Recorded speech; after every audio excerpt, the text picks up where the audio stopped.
देखो रिकॉर्डिंग का मैसेज कर, स्क्रीन शेयर। Yes ma'am. ठीक है चलो।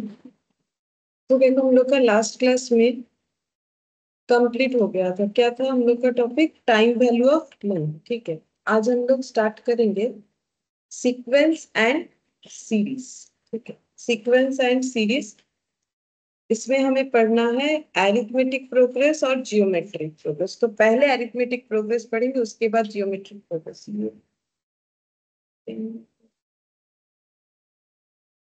सेकंड मेरा पेन नीचे।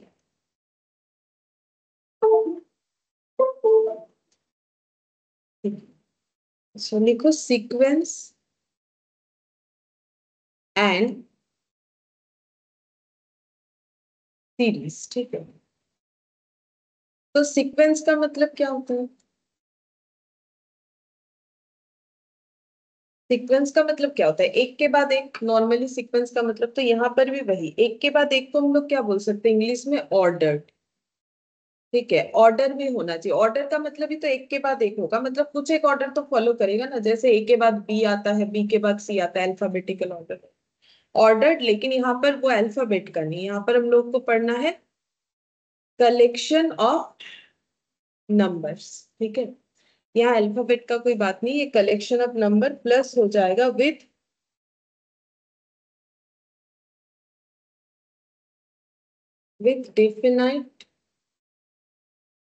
डेफिनेट रूल्स और लॉ। ठीक है, जिसमें कोई रूल्स या लॉ को फॉलो करेगा। जैसे नॉर्मल मैंने बोला अभी अल्फाबेटिकली, तो अल्फाबेटिकली जैसे अल्फाबेट जिसने बनाया था उसने बोला शुरू ए से होगा, खत्म जेड पे होगा। ठीक है, तो वैसे ही यहाँ पर हमें नंबर का कलेक्शन जो है वो ऑर्डर में मिलेगा। और वो ऑर्डर किस बात का होगा? वो ऑर्डर इस तरीके से बना हुआ है, कुछ रूल्स रेगुलेशंस फॉलो करके वो ऑर्डर बना हुआ होगा। ठीक है, और रहा बात सीरीज का। सीरीज का मतलब क्या है वो भी बता देते हैं। सीरीज का मतलब when the terms and sequence, when all the terms, ऐसे लिख लो, when all the terms and sequence are added, then it is called series।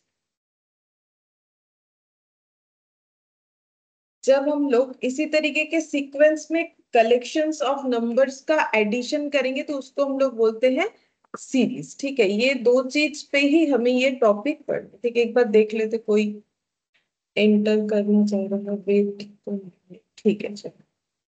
अच्छा, अब देखो एग्जाम्पल लेते हैं। ठीक है, सीक्वेंस का एग्जाम्पल लेते हैं, जैसे कि 2 4 6 8 10। तो ये कलेक्शन ऑफ नंबर है, लेकिन ये सीक्वेंस में है कि नहीं वो कैसे पता चलेगा? क्या कोई ऑर्डर फॉलो कर रहा है? तो चेक करते हैं। ये जो सीक्वेंस है ये कैसे सीक्वेंस में बोलो तो इंक्रीजिंग। ठीक है, अब इंक्रीजिंग क्यों? नॉर्मल मैथमेटिक्स है। ठीक है, 2 के बाद 4, 2 से बड़ा 4, 4 से बड़ा 6, 6 से बड़ा 8, 8 से बड़ा 10, तो इंक्रीजिंग है। ठीक है, ये जो सीक्वेंस का पैटर्न है ये इंक्रीजिंग है। तो इसका मतलब इसका एक ऑर्डर तो है, इंक्रीजिंग ऑर्डर पे है। कलेक्शन ऑफ नंबर तो दिख ही रहा है, 1 2 3 4 5 नंबर से। अब रूल्स इसमें क्या लगा हुआ है, कैसे ये इंक्रीज हुआ है? हर बार +2 करके। ठीक है, हर बार +2 करके। तो एक ही तरीके का रूल्स या रेगुलेशंस जो भी बोलो बोलो, लॉ जो बोलो वो फॉलो होना चाहिए। ठीक है, अच्छा और एक एग्जांपल देते हैं, जैसे कि 19 14 9 और 4। ये कैसा है सीरीज? डिक्रीजिंग, क्योंकि कम हो रहा है वैल्यू।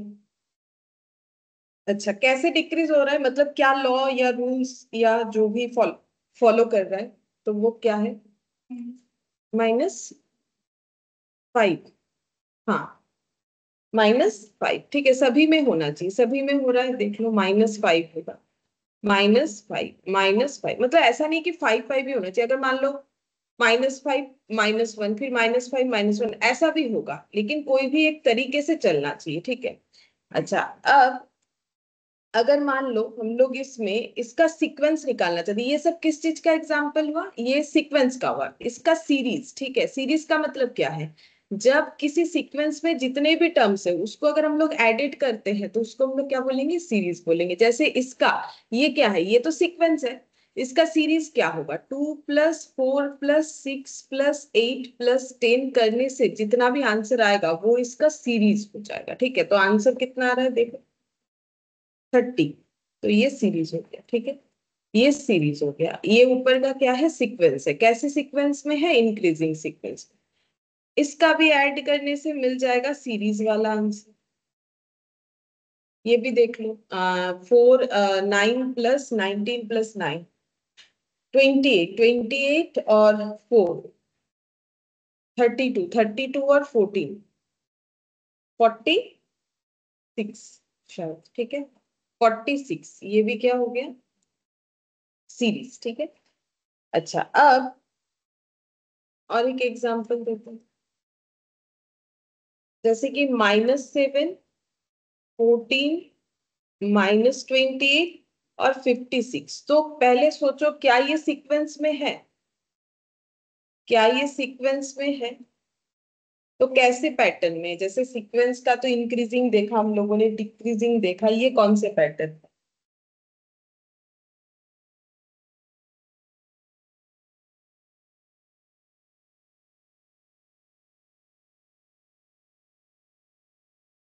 को तो अरेंज करना पड़ेगा। नहीं अरेंज नहीं ऐसे ही होगा। करेगा।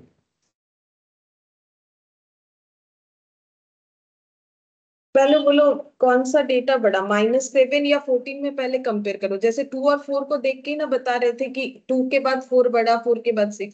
तो -7 और 14 में बड़ा कौन। 14 का तो अगर वैसे देखे तो इंक्रीजिंग, फिर 14 से -28 डिक्रीजिंग, फिर -28 से 56, मतलब मिक्स्ड अप है, ठीक है। मतलब क्या है, मिक्स्ड अप है, इंक्रीजिंग प्लस डिक्रीजिंग, ऐसा भी हो सकता है, इंक्रीजिंग प्लस डिक्रीजिंग। अब कैसे करके इंक्रीजिंग डिक्रीजिंग है, तो एक पैटर्न में चलना चाहिए, वो चल रहा है कि नहीं देख लो। -7 से 14 कैसे होगा, ऐड और लेस ही होना चाहिए, ऐसा बात नहीं, मल्टीप्लीकेशन भी तो। -2, कुछ भी रूल्स फॉलो होना चाहिए। तो -2 क्या हुआ, मल्टीप्लीकेशन, -2 मल्टीप्लाई होगा।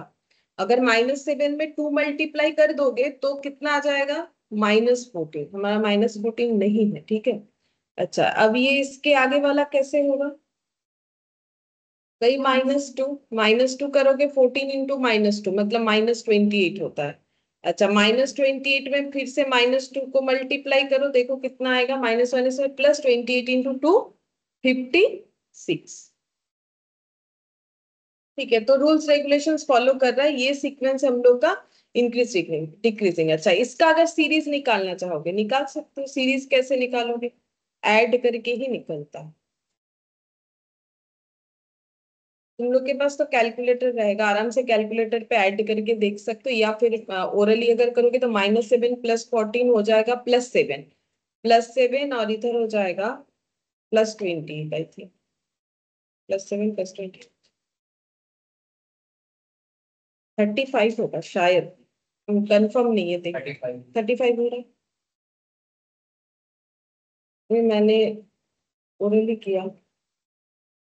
ये देखो, पहले 56 ले लो, फिर 14 ले लो, सब पॉजिटिव वाला ले लो, फिर सब नेगेटिव वाला लो, तो गलत है। 35, ठीक है, 35 जो है ये हो जाएगा। तो ये हो गया हम लोग का सीक्वेंस का मतलब क्या होता है और सीरीज का मतलब क्या होता है, ठीक है। अब हमें यहाँ पर दो तरीके का सीक्वेंस सीरीज पढ़ना पड़ेगा, एक एरिथमेटिक प्रोग्रेस और एक जियोमेट्रिक प्रोग्रेस, ठीक है। तो अब नेक्स्ट लिखेंगे types of series, types of series.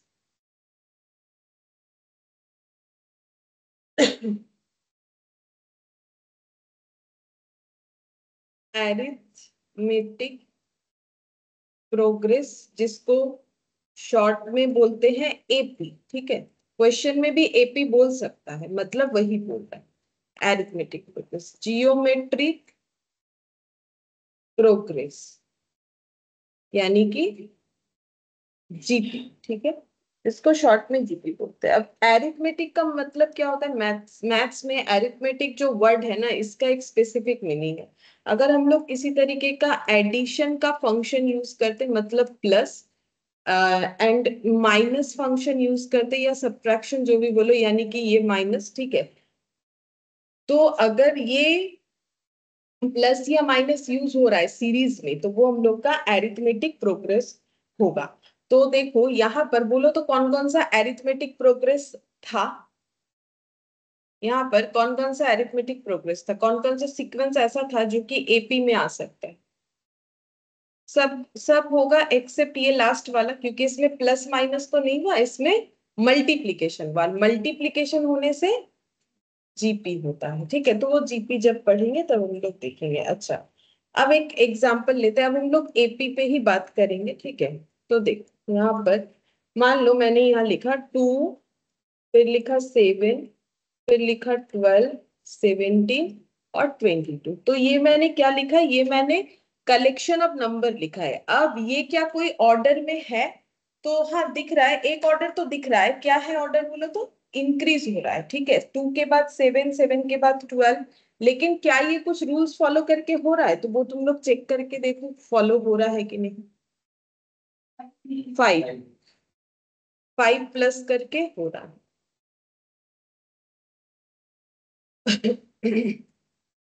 अच्छा, अब हमें इसमें फॉर्मूले में जाना है, ठीक है, तो फॉर्मूला जो है उसमें अलग अलग नाम यूज करके फॉर्मूला बनाया गया है, ठीक है। तो जैसे ये सबको ना हम लोग बोलते हैं टर्म, जैसे 2, 7, 12, 17, 22, ये सबको हम लोग क्या बोल सकते हैं, टर्म बोलेंगे, ठीक है, ये सबको इंडिविजुअली बोलेंगे टर्म। अब 2 को हम लोग क्या बोलेंगे, फर्स्ट टर्म, से 7 को क्या बोलेंगे, सेकेंड टर्म, ठीक है। अच्छा, 12 को क्या बोलेंगे, जितना आगे जाएगा उस हिसाब से, 1, 2, 3, 4 जैसे होता है, ठीक है। थर्ड टर्म ये क्या हो जाएगा, फोर्थ टर्म ये क्या हो जाएगा, फिफ्थ टर्म। ये तो देखो एक नॉर्मल सा बात है, इसमें तो कोई बड़ा बात है नहीं, लेकिन मैथ्स में इसको कैसे डिनोट किया जाएगा, इसको डिनोट करेंगे T1 से, ठीक है, फर्स्ट टर्म को किस से डिनोट किया जाएगा, T1 से, सेकेंड टर्म को T2 से, उसके बाद T3। अब टी क्यों यूज हो रहा है, बिकॉज टर्म, ठीक है, 1, 2, 3 जैसे होगा वैसे हमें लिखते जाना है। ये T4 कहलाएगा, इसका नाम हो गया टी, मतलब सबका नाम हो गया, ठीक है, 2 का एक नाम है T1, 7 का T2, इस तरीके से। अच्छा, अब ये फर्स्ट टर्म का और एक नाम भी है जिसको बोलते हैं ए, ठीक है, फर्स्ट टर्म का एक और एक नाम भी है ए। ये सब याद रखना पड़ेगा क्योंकि फॉर्मूले में ये सब चीज अप्लाई होगा, ठीक है। तो फर्स्ट टर्म का नाम हो गया ए, और ये जो दिख रहा है ना, ये जितने सारे 5 दिख रहे हैं, इसका भी नाम, इसका नाम होता है कॉमन डिफरेंस, ठीक है, सभी में जो डिफरेंस है ना वो कॉमन है। देखो 2 और 7 में डिफरेंस 5 का, 7 और 12 में डिफरेंस 5 का, 12 और 17 में डिफरेंस 5 का, 17 और 22 में डिफरेंस 5 का, ठीक है, तो इसको हम लोग कॉमन डिफरेंस बोलते हैं। इसको भी एक चीज से डिनोट किया जाता है, स्मॉल डी से, ठीक है, इसको जिससे डिनोट किया जाता है इसको हम लोग बोलते हैं स्मॉल डी। तो यहाँ हम लोगों ने क्या क्या सीखा, हम लोगों ने ये सीखा कि कोई अगर हमारा सीक्वेंस जो है वो एपी में है, तो फर्स्ट टर्म को हम लोग बोलते हैं T1, या फिर उसका और एक नाम भी है ए, ठीक है, और इस एग्जाम्पल पे वो वैल्यू है 2। अच्छा, और क्या सीखा हम लोगों ने, common difference, common difference, common difference को किससे डिनोट करते हैं, डी, और यहाँ पर एग्जाम्पल में वो है 5, ठीक है। अब कॉमन डिफरेंस कैसे निकालोगे, कॉमन डिफरेंस कैसे निकाला तुम लोगों ने, 5 है वो कैसे निकाला, 7 - 2 करके, या फिर 12 - 7 करके, मतलब हम लोग ऐसे बोल सकते हैं एनी टर्म, कोई भी टर्म ले लो, माइनस जस्ट उसका प्रीवियस टर्म, ठीक है, minus previous term, any term minus previous term, ठीक है, कोई भी टर्म माइनस उसका प्रीवियस टर्म, जैसे कोई भी टर्म अगर 22 ले रहे हो तो जस्ट उसका प्रीवियस टर्म 17, तो 22 - 17 करेंगे तो हमें ये आंसर मिलेगा, ठीक है। अच्छा, अब ये तो हम लोगों ने सीखा कि क्या क्या नाम से ये सब चीजों को जाना जाएगा, ठीक है। अब ये किसी भी सीक्वेंस के लिए एप्लीकेबल होगा, ठीक है, किसी भी सीरीज के लिए, मतलब एपी का, मतलब ये जो फर्स्ट जो भी डेटा होगा वो ए ही होगा सभी के लिए। अच्छा, अब फॉर्मूले में आते हैं, देखो धीरे धीरे फॉर्मूले में कैसे आ सकते हैं। अब फिर से हम इसको एक बार रिपीट करते हैं। 2 7, ये वाला जो लिखा था ना, इसको हम एक बार फिर से रिपीट करते हैं। 2 7 12 17 और 22। अब इसके नीचे देखो हम लोग ऐसे लिख सकते हैं, 2 का नाम क्या दिया हम लोगों ने, ए, अगर हम ए के हिसाब से बोल रहे हैं, ठीक है।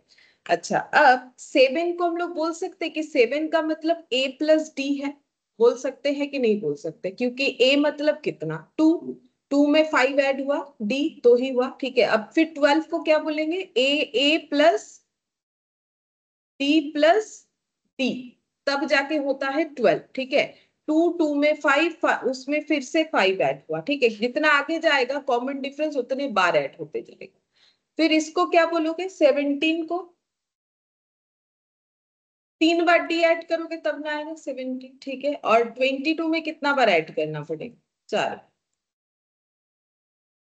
अब इसको मैथमेटिकली क्या लिख सकते हो, ए को तो ए लिखोगे, ए प्लस डी को ए प्लस डी लिखोगे, लेकिन ए प्लस 2 बार डी को क्या लिखोगे, 2D। हाँ, मल्टीप्लीकेशन में डी स्क्वायर होता है। ये 3D, ये क्या हो जाएगा, 4D, ठीक है। अब इसका और एक नाम भी हम लोग को पता है, पहले वाले टर्म को T1, दूसरे वाले टर्म को T2, फिर इसको T3, ये T4, ये T5, ये हम लोगों ने सीखा था, ठीक है। अब इसका मतलब देखो, हम लोग का जो सीरीज है या हम लोग का जो सीक्वेंस है, अभी ऐड करते हैं तो सीरीज होता है, नहीं तो इसको तो हम लोग सीक्वेंस बोलते हैं। ये कैसे चलता है, T1 comma T2 comma T3 comma T4 करके कहां तक चलेगा, कोई भी इन जनरल बोल रहा है। ये तो देखो 1 2 3 4 5 तक चल रहा है, इन जनरल कितना तक चलेगा, जब हमें कुछ नहीं पता होता है तो हम लोग उसको कैसे लिखते हैं, एन, टी एन तक चलेगा, ठीक है। ये मैथ्स का रूल्स होता है कि एन क्यों, क्योंकि एन फॉर नंबर, ठीक है। तो 1 2 3 4 5 6 7 8 जितना सारा रहेगा तो लास्ट वाला एन होता है। अब ये टी एन कैसे निकलेगा, मतलब कोई भी टर्म का फॉर्मूला क्या होगा, तो देखो टर्म कैसे निकल रहा है बोलो तो, ए में अगर हम लोग कॉमन डिफरेंस को ऐड कर रहे हैं तो हमें टर्म मिल रहा है। अगर हम लोग सेकेंड टर्म में जा रहे हैं तो कॉमन डिफरेंस एक बार ऐड कर रहे हैं, थर्ड टर्म में जा रहे हैं तो 2 बार, इसी से फॉर्मूला बना है। तो टी एन इक्वल टू क्या है, A plus n-1 into D. ये फॉर्मूला जो है इसी पे आधा से ज्यादा क्वेश्चन बन जाएगा, ठीक है। मतलब 3 4 फॉर्मूला है, अभी ये वाला। तो t n equal to A plus n-1 into D.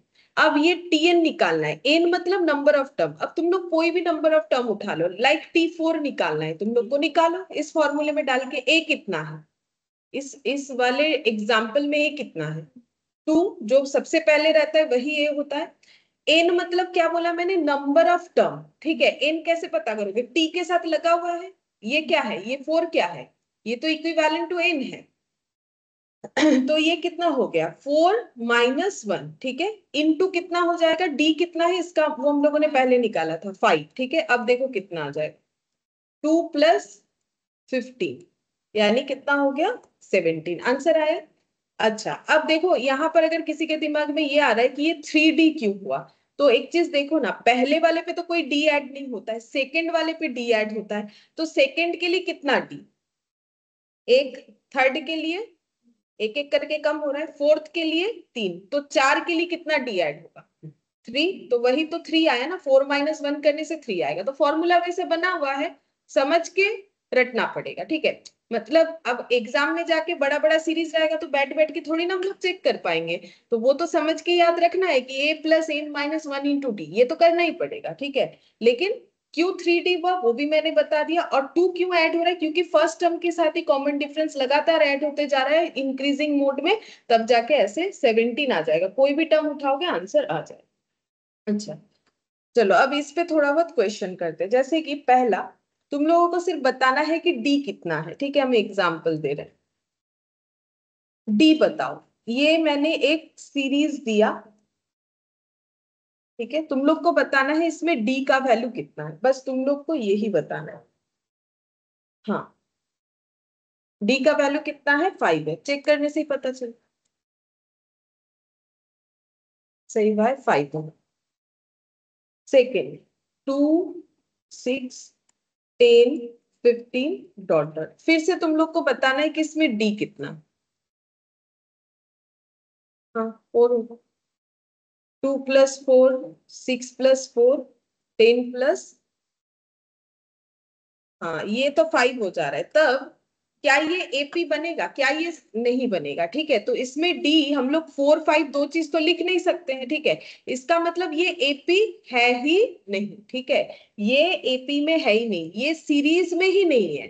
पहले सीरीज में होगा तो कोई ना कोई कैटेगरी में बिलोंग करेगा, या तो एपी या तो जीपी। लेकिन ये सीरीज में नहीं है। क्यों नहीं है? क्योंकि ये रूल्स को फॉलो नहीं कर रहा है। रूल्स जो होगा वो सभी नंबर पे एप्लीकेबल होगा, तो ये एपी नहीं। 21 15 और 9, देखो इसका डी कितना होगा। हाँ 6 होगा कि कुछ और, मतलब 6 तो होगा। ठीक, -6 होगा। ठीक है, 6 और -6 अलग होता है ना, तो अगर तुम लोग 6 लिख के आ जाओगे तो गलत हो जाएगा। ये -6 हो रहा है। ठीक है, तो ये हम लोग का यहाँ पर आंसर आया। ठीक है, चलो अब ये तो डी समझ में आए। तो डी में लेकिन प्लस माइनस ध्यान रखना काफी जरूरी है। ठीक है, ये +5 हो रहा है, ये लेकिन -6 हो रहा है। प्लस का भूल भी जाते हो तो थोड़ी ना कोई इम्पैक्ट आएगा, नहीं आएगा। लेकिन माइनस को गलती से माइनस नहीं कंसिडर किए तो आंसर चेंज हो जाएगा, मतलब गलत हो जाएगा।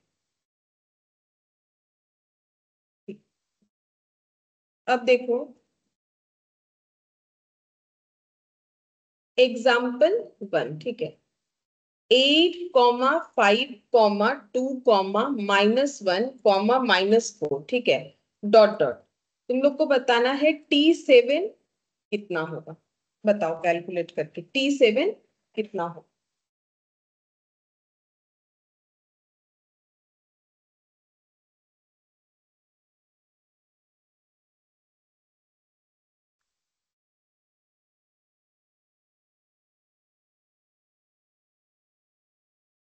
देखो अभी तो एपी पढ़ा रहे तो एपी का ही क्वेश्चन दे रहे हैं, लेकिन एग्जाम में तुम लोग को ये भी समझ लेना है एपी होगा कि जीपी। वो तो समझ ही लोगे कॉमन डिफरेंस कैसे आया। अगर प्लस माइनस करके आया तो एपी, अगर नहीं आया तो फिर जीपी कैटेगरी में जाए।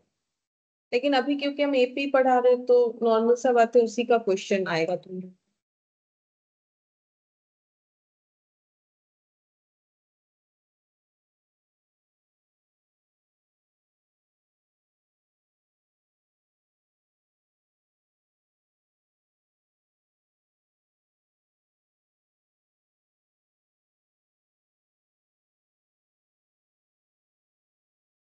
मैं -26।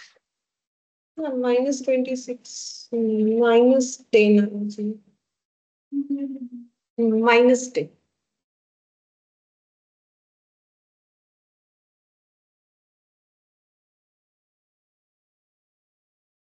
-10, -10।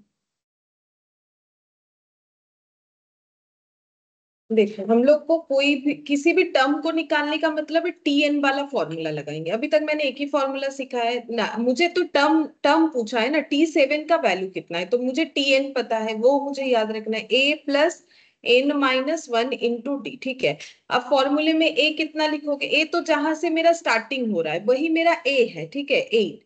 अच्छा एन कितना है? 7 निकालने बोला है ना, तो ये मेरा T7 है। ठीक है, तो फिर एन मेरा कितना है? 7। और वैसे भी 7th नंबर टर्म पूछेगा तो मुझे कितना बार डी ऐड करना पड़ेगा? 6 बार। ठीक है, तो ये करने पे वो 6 बन जाता है इंटू डी। अब डी कैसे निकालोगे मैंने वो भी सिखाया। कोई भी टर्म उठा लो माइनस प्रीवियस टर्म, अगर तुम लोग -4 भी लेते हो तो -4 माइनस प्रीवियस टर्म, मतलब -1 ये थोड़ा डिफिकल्ट है करने का। वो तो स्टार्टिंग वाला लोगे तो अच्छा, एकदम आगे पीछे लेके फायदा क्या है, कोई भी एक तरीके से ही करना चाहिए। फिर भी अगर ऐसे भी कोई कर रहे हो तो भी आंसर क्या आएगा? -3। अगर तुम लोग 5 ले लोगे तो भी तुम लोग का क्या आएगा? 5 -3। ठीक है, तो ये हो जाएगा -3। ठीक है, तो फिर यहाँ पर चेक करो कितना होगा। 8 + 6 × -3 तो कितना हो जाएगा? -18, तो फिर -10। ठीक है, ये होगा। अच्छा ठीक है, चलो फिर example 2।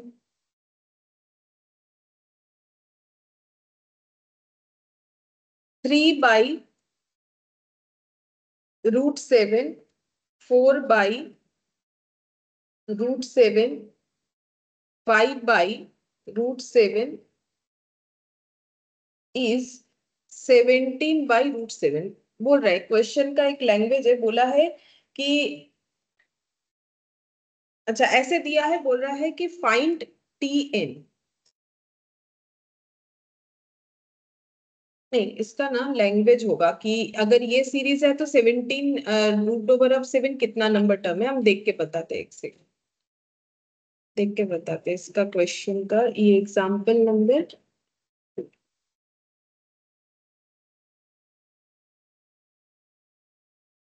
Which term of the AP is this one. अच्छा, which term of the AP, इसके आगे लिख लो, which term of the AP is, ये हटा देता है। मतलब क्या पूछा है, पूछा है कि विच term of the AP is 17/√7, इसका मतलब 17/√7 कितना नंबर टर्म, मतलब क्या निकालना है, n। n निकालेंगे तो पता चलेगा ना कि ये कितना नंबर है। जैसे ये 1 है, 2 है, 3 है, वो तो पता चल रहा है, लेकिन बीच में तो डॉट डॉट लग गया, बीच में कितना सारा है उसके ऊपर ना डिपेंड कर रहा है कि ये 17/√7 कितना होगा, तो उसी फॉर्मूले से निकले, TN से ही निकलेगा। TN का n निकाल लोगे तो पता चल जाएगा, TN में सारा डेटा पुट करके n निकालोगे तो पता चल जाएगा। देखो ट्राई कर।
पूरा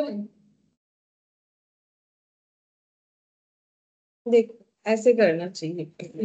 हम लोग मान लेते हैं कि ये TN नंबर टर्म, मान सकते हैं, एज्यूम लेट ये TN नंबर टर्म। अब TN का तो फॉर्मूला पता है ना, A+N-1 × D। अब TN का वैल्यू मुझे पता है, जो मैंने TN माना है वो कितना है, ए ए कौन सा होगा, 3/√7। एन मुझे नहीं पता, एन ही तो निकलेगा, इसको सॉल्व करके मुझे एन मिलेगा, तभी ना हम बताएंगे ये कितना नंबर टर्म है। डी कैसे निकालोगे, डी निकालने के लिए है ना इतना सारा डेटा, निकालो एनी टर्म। 4/7 ले लेते माइनस प्रीवियस टर्म, हमेशा फर्स्ट और सेकेंड वाले से ही करो, एक ही हैबिट रखो तो गलत नहीं होता है। √7, 4 - 3, 1/√7, तो ये हो गया 1/√7। अब इसका कैलकुलेशन करेंगे, ठीक है, तो ये देखो यहाँ पर हो गया 17/√7, ये इधर लेके आ जाते हैं, या फिर जैसा चाहो कैलकुलेशन करो, तुम लोग को जैसा करना है वैसा कर सकते हो, इसमें तो कोई रूल्स नहीं है। अच्छा, अब इसमें √7 LCM ले लेंगे तो 17 - 3 N-1 /√7, दोनों साइड से √7 हटा सकते हैं, तो ये कितना हो जाएगा, 14/√7 = N-1 /√7, दोनों साइड से √7 हटा दो, तो यहाँ पर ये -1 को इधर लेके आ जाओ, तो n कितना हो जाएगा 15। तो इसका मतलब ये 15 नंबर टर्म है, मतलब ये 3 के बाद और कितना सारा टर्म रहा होगा, 3 के बाद कम से कम 8, नहीं 8 क्या 9, 9 क्या 10, 10 13 11, 11 टर्म रहा होगा। इसके बाद 11 टर्म रहा होगा, तो 11 और यहाँ पर 3 14, और ये इसका मतलब 15, मतलब ये डॉट डॉट के बीच में और भी 11 टर्म था, तब ना जाके वो 15th नंबर। तो इसको ऐसे निकालेंगे, मैंने हिंट्स दिया ना, टी एन से ही निकलेगा। एक ही सिखाया फॉर्मूला, भी दूसरा नहीं सिखाया हम लोगों ने। एन तो नंबर ऑफ टर्म बताते हैं, हम लोग मान लेते हैं कि ये टी एनथ नंबर टर्म है, जहां से एन का वैल्यू निकालेंगे, क्योंकि ए पता है सीरीज में, डी पता है, तो फिर बाकी भी निकल जाएगा। टी एन भी हम लोगों ने एज्यूम कर लिया कि टी एन का वैल्यू इतना है।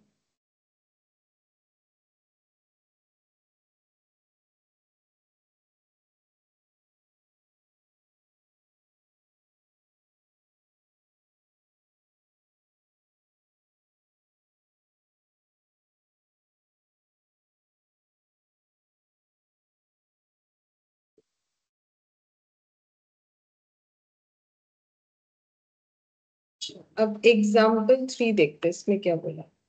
बोल रहा है if fifth and 12th term of an AP are 14 and 35, find the AP. अच्छा, तो फिफ्थ टर्म और 12th टर्म दे दिया है, हम लोग को बोला है एपी, एपी निकालने के लिए। एपी मतलब क्या, पूरा सीरीज निकालना है, ठीक है, एपी का मतलब।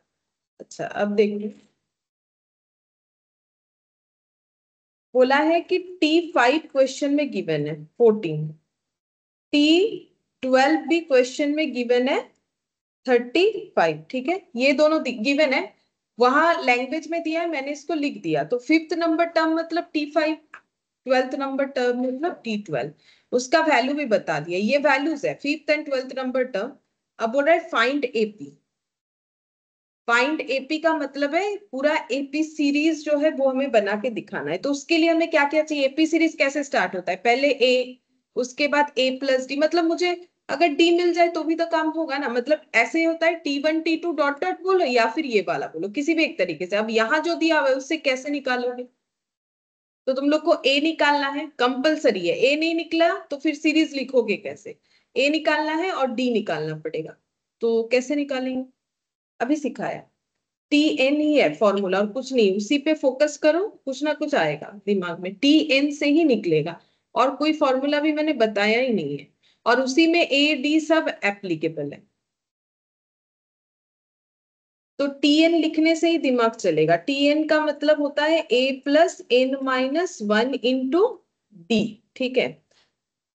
एक मेरा टी एन कितना है T5, ए प्लस एन, एन कितना लिखोगे, अगर T5 है तो एन कितना होगा 5 होगा, डी डी रहेगा। अब T5 का वैल्यू पता है कि नहीं पता है, पता है,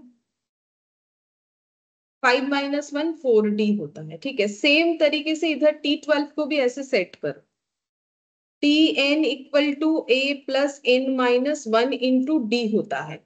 टी एन के जगह मैंने लिख दिया T12। सेम ये फॉर्मूला ऊपर वाला लिखना नेसेसरी नहीं, ये तुम लोग के प्रैक्टिस के लिए लिख रहे हैं, क्योंकि हम T12 का वैल्यू डायरेक्टली ऐसे लिख सकते हैं, ए प्लस 12 माइनस 1 इंटू डी, ठीक है। फिर भी हम लोग ऐसे करके लिख लेते हैं स्टार्टिंग में।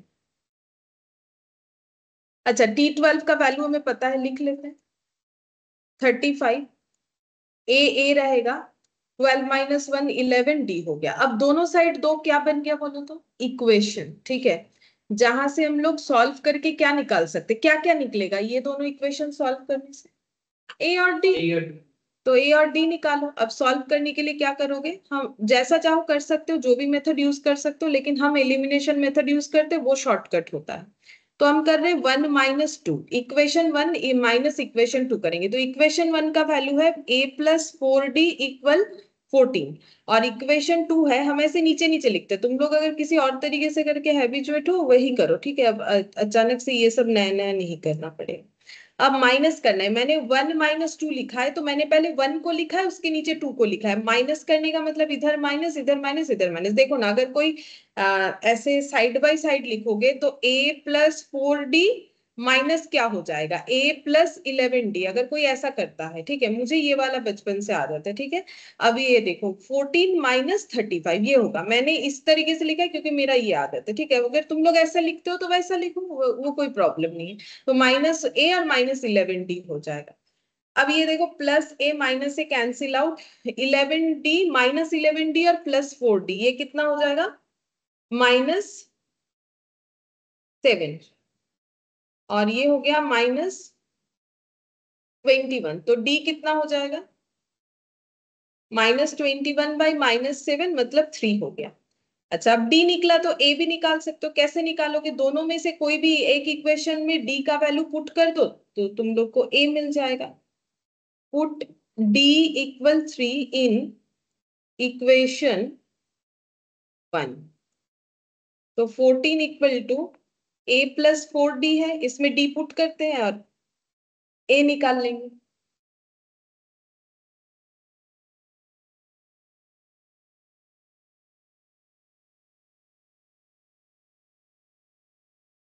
A2 आ गया। अब AP लिख सकते हो, अब मुझे AP लिख के बताओ क्या होगा, मतलब ये कंप्लीट कर लो, AP सीरीज क्या होगा वो बताओ। AP अरिथमेटिक प्रोग्रेशन, ठीक है, AP बताओ क्या होगा, सीरीज में तो ऐड होता है तो सीरीज लैंग्वेज गलत हो जाएगा, AP का सीक्वेंस में क्या क्या आएगा, वैसे क्वेश्चन में सीरीज ही वर्ड ज्यादा यूज होता है, सीक्वेंस कम ही यूज करता है। तो सीरीज कैसे लिखोगे, first term, second term, third term, तो बहुत ज्यादा नहीं लिखना है, 3-4 टर्म बताने से ही होगा। फिफ्थ टर्म तो मैं पता है, 3-4 टर्म बताओ तो ही होगा।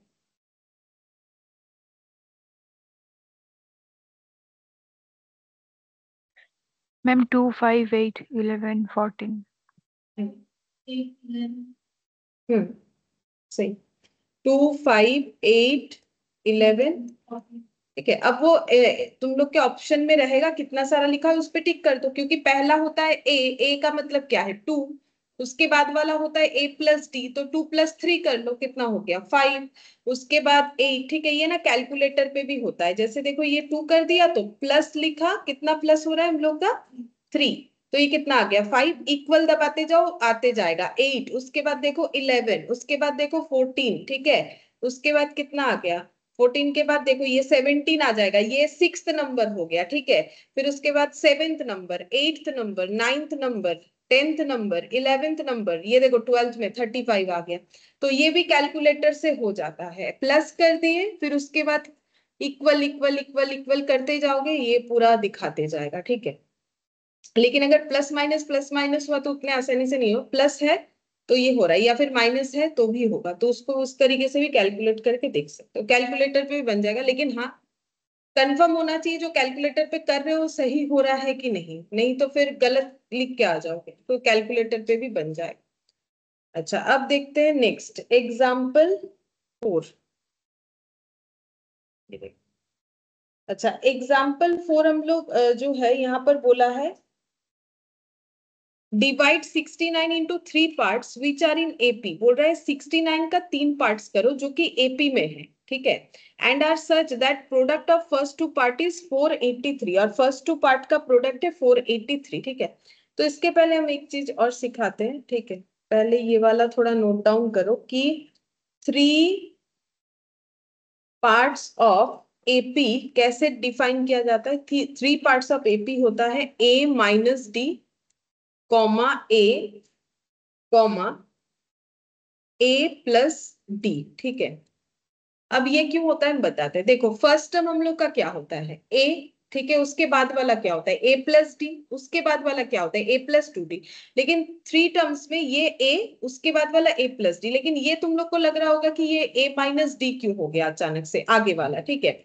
तो वो देखो अभी इस क्वेश्चन को सॉल्व करेंगे ना तो समझ में आएगा, ये क्वेश्चन से समझते हैं, इसको एग्जाम्पल की तरह यूज करते हैं एग्जाम्पल 4 को इस पोर्शन को समझने के लिए। जैसे देखो यहाँ पर बोला है कि 69 को हमें 3 पार्ट्स में डिवाइड करना है, क्वेश्चन में बोला है देखो यहाँ पर divide 69 into 3 parts which are in AP, तो 3 पार्ट्स क्या होगा, यहाँ जो लिखा हुआ है उसके बेसिस पे एक बार करते हैं, क्यों ये लिखा हुआ है ए माइनस डी वो बताते हैं, बाकी तो समझ में आ रहा है, ए के बाद ए प्लस डी होगा। वो तो नॉर्मल बात है। तो इसको 3 पार्ट्स में डिवाइड कर दिया। अगर इसको 3 पार्ट्स में डिवाइड कर रहा है तो क्या हम लोग ये कंक्लूजन ला सकते हैं कि a minus D plus A plus D equal कितना होगा? 69। ठीक है, अगर 69 को 3 पार्ट्स में डिवाइड करेंगे जो कि एपी में है, और रूल्स क्या है, अगर कोई भी 3 डेटा एपी में है तो पहला स्टार्टिंग ए होता है, उसके बाद ए प्लस डी, उसके बाद ए प्लस टू डी, इस तरीके से होता है। लेकिन 3 पार्ट्स में बोला तो मैंने ऐसे लिखा है। ठीक है, उसका लॉजिक समझ में आएगा अभी। अब देखो ये ऐड करके 69, अब इसको सॉल्व करो, ब्रैकेट ओपन करके देखो क्या आंसर आता है, कुछ ना कुछ तो आएगा। देखो क्या क्या कैंसिल आउट हो रहा है। डी डी कैंसिल आउट हो गया, और 3 बार ए को ऐड करने से 3a, और ये हो जाएगा 23। ठीक है, ये 23 हो गया।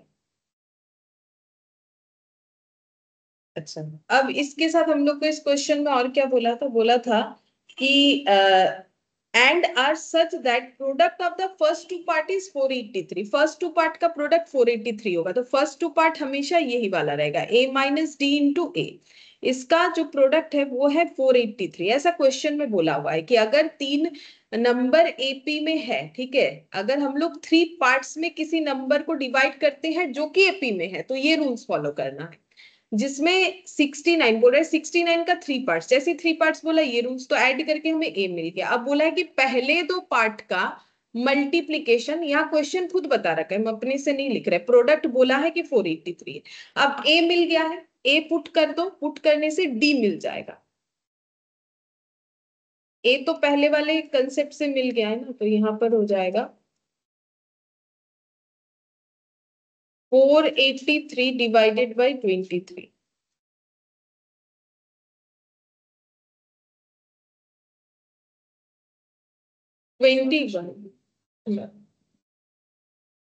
Minus d equal to 21 minus 23, तो माइनस डी इक्वल -2, तो डी इक्वल 2 हो गया। ठीक है,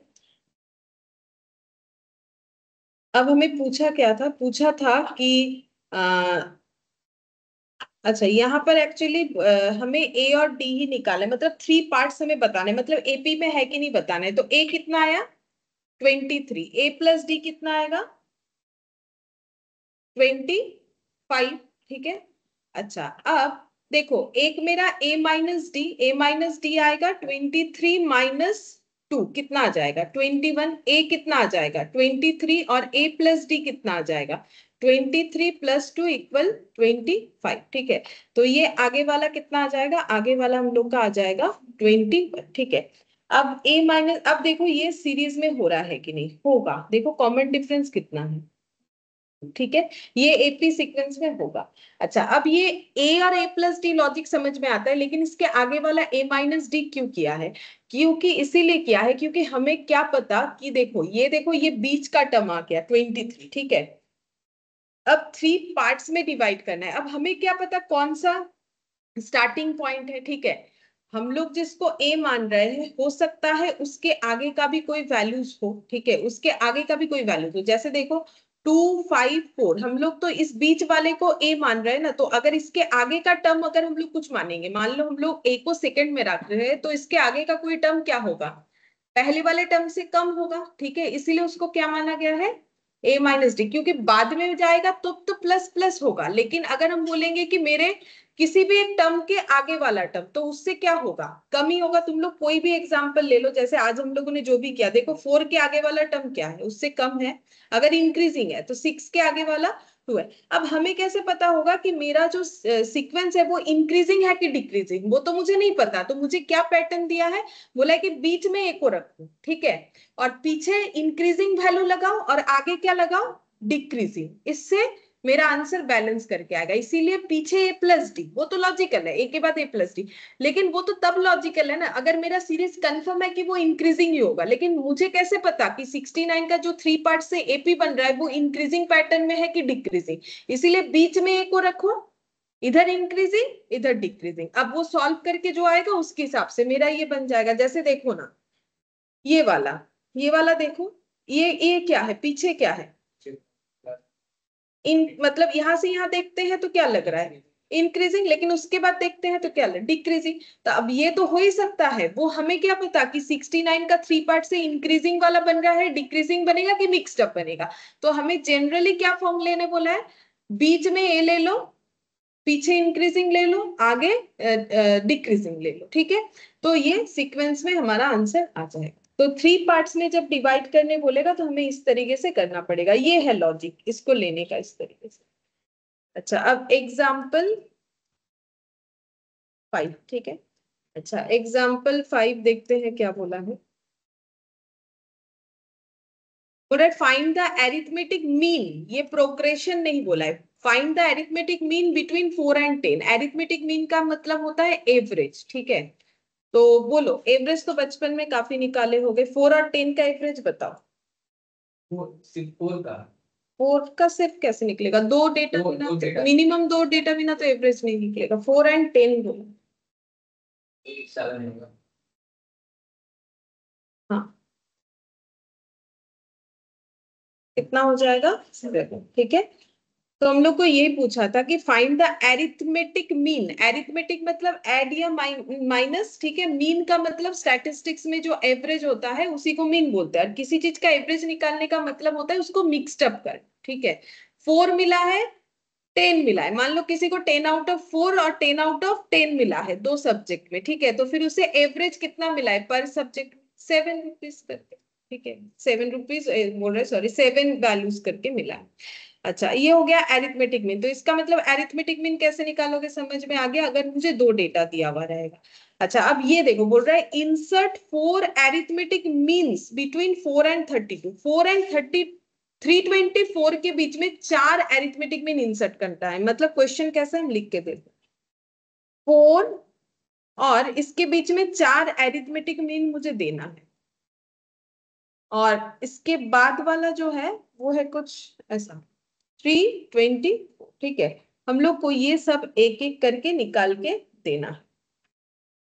तो एरिथमेटिक मीन निकालना है 4 और 324 के बीच में, ठीक है। तो कैसे निकालोगे, अच्छा इसका एक लॉजिक देखो, अगर 4 और 10 का एवरेज 7 है तो 4 और 10 के बीच में 7 आता है कि नहीं आता है, बोलो। एवरेज का मतलब तो मिडिल वैल्यू ही होता है।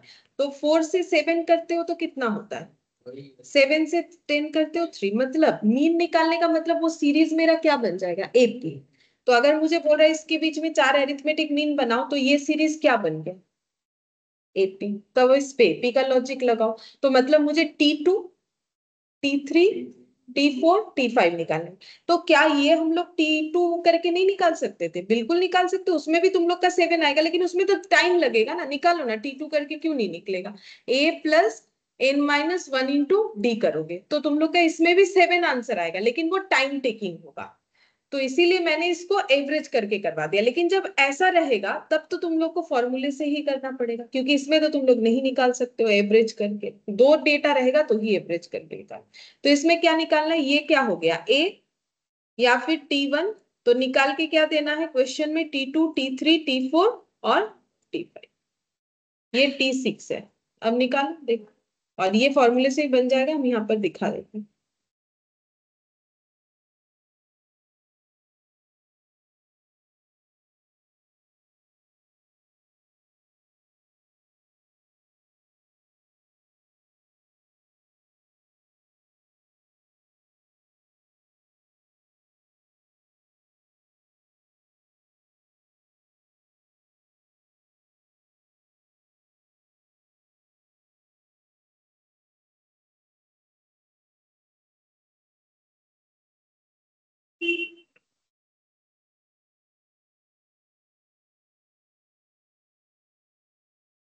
देखो ये इतना बड़ा होगा अगर तुम लोग इसको फॉर्मूले में लगाओगे एवरेज नहीं करके। मैंने क्या दिखाया, T2 निकालना है मुझे, इस दोनों के बीच का value A plus n-1 into D, जिसमें A मुझे पता है 4, n 2 है, D नहीं पता, तो मेरा ये वैल्यू यहाँ तक ही रह जाता है, T2 equal to 4 plus D. अब मैंने T3 ले लिया जो कि 10 था, अब T3 में A plus 3-1 into D put करके यहाँ से D निकाल लिया।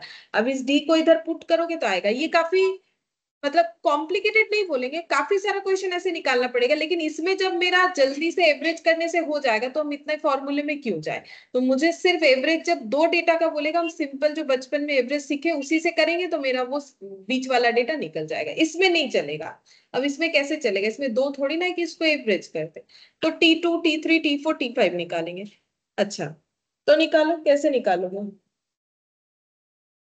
सबसे पहले डी निकाल लो ना, डी निकालोगे तो सब निकल जाएगा। डी निकालने के लिए क्या चाहिए होगा, T6 से निकालो। ठीक है, T6 का मतलब क्या होगा, A+N-1 × D, मतलब इसको अगर TN भी लिख लेते हो, एक ही बात है, जो लिखना चाहो लिखो, नीचे T6 लिखो।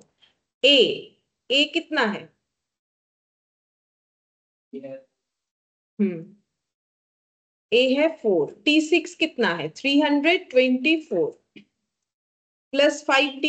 अब 4 इधर माइनस करो, 320, तो डी कितना आ जाएगा, डिवाइड करके देख लो, डिवाइड करके देखो।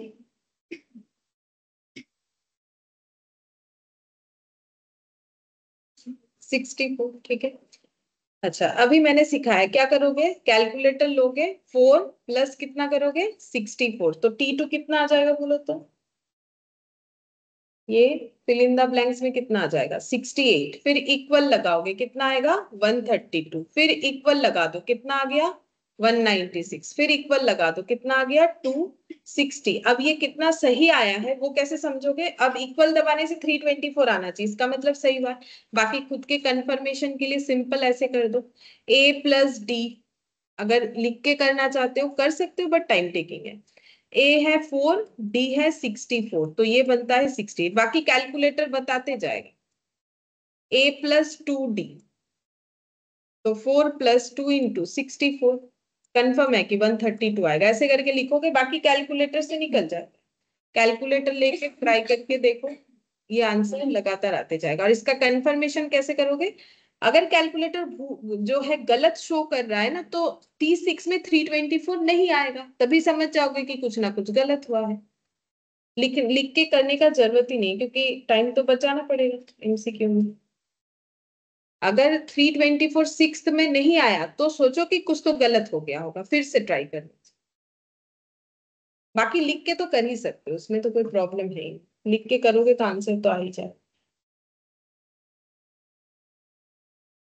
अब हम लोग, चलो सीरीज तो हम लोगों ने देखा, सॉरी सीक्वेंस देखा, अभी हम लोग सीरीज का फॉर्मूला देखेंगे। ठीक है, सीरीज, तो देखो सीरीज का मतलब मैंने क्या बोला था, जब हम लोग सीक्वेंस में जो डेटा है उसको ऐड करते हैं तो हम लोग उससे बोलते हैं सीरीज। ठीक है, जैसे मान लो ये, अब क्या जो है कोई सीक्वेंस में बिल्कुल है, ये देखो +5 +5 +5 इंक्रीजिंग है। ठीक है, ये एक सीक्वेंस में है, इसका सीरीज का वैल्यू कितना होगा, ऐड करने से जो आए,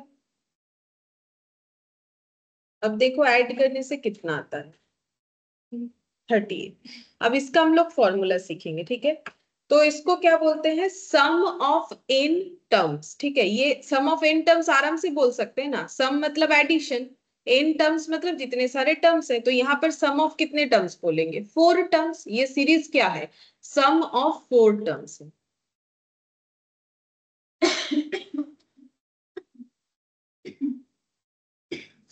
अब देखो मैथमेटिकली इसको कैसे डिफाइन करेंगे, एस ऑफ एन से, s for sum, n for number of terms.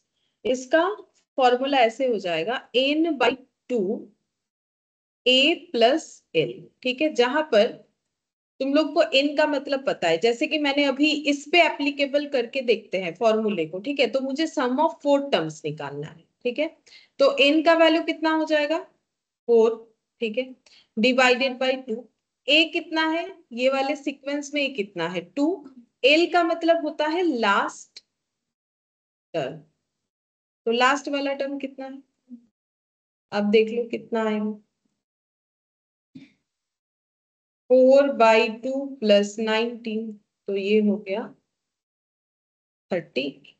ठीक है, तो ये प्रूव हुआ किस तरीके से हम लोग ये फॉर्मूले का एप्लीकेशन कर सकते हैं। अच्छा, अब इस फॉर्मूले को थोड़ा सा और स्प्लिट करके सीखेंगे, क्योंकि और एक तरीके का फॉर्मूला इसी से डिराइव हुआ है, वो हमें यूज करना है, ठीक है। तो देखो,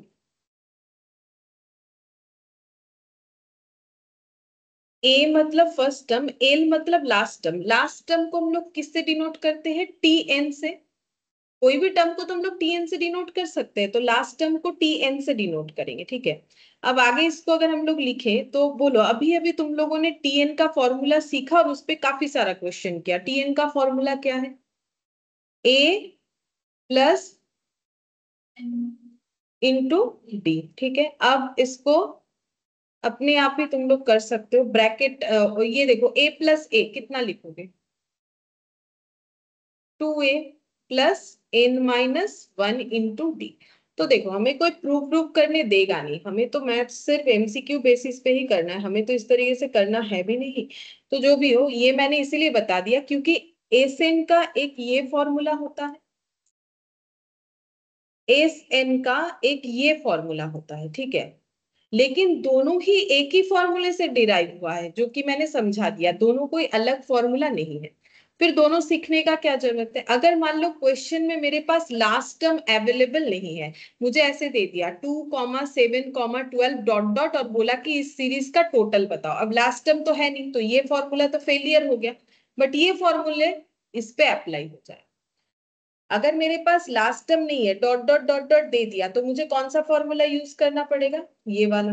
और अगर मुझे लास्ट टर्म दे दिया, मतलब सीरीज अगर मेरा शुरू से लेके एंड तक दिया हुआ है, तो फिर मुझे ये फॉर्मूला यूज करना चाहिए, क्योंकि अगर मेरे पास एल है ही नहीं तो हम कैसे करके ये फॉर्मूले का यूज करें? तो फिर मुझे ये वाला फॉर्मूला यूज करना चाहिए, 2a plus N minus 1 into d, जब मेरे पास इस तरीके का सीरीज रहेगा। अगर मेरे पास इस तरीके का सीरीज रहेगा तो मुझे ये फॉर्मूला यूज करना चाहिए, ठीक है।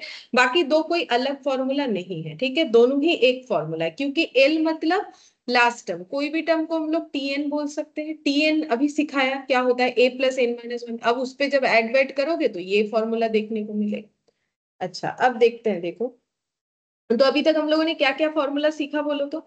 एक तो सीखा TN, A plus N minus 1 into D. और क्या सीखा?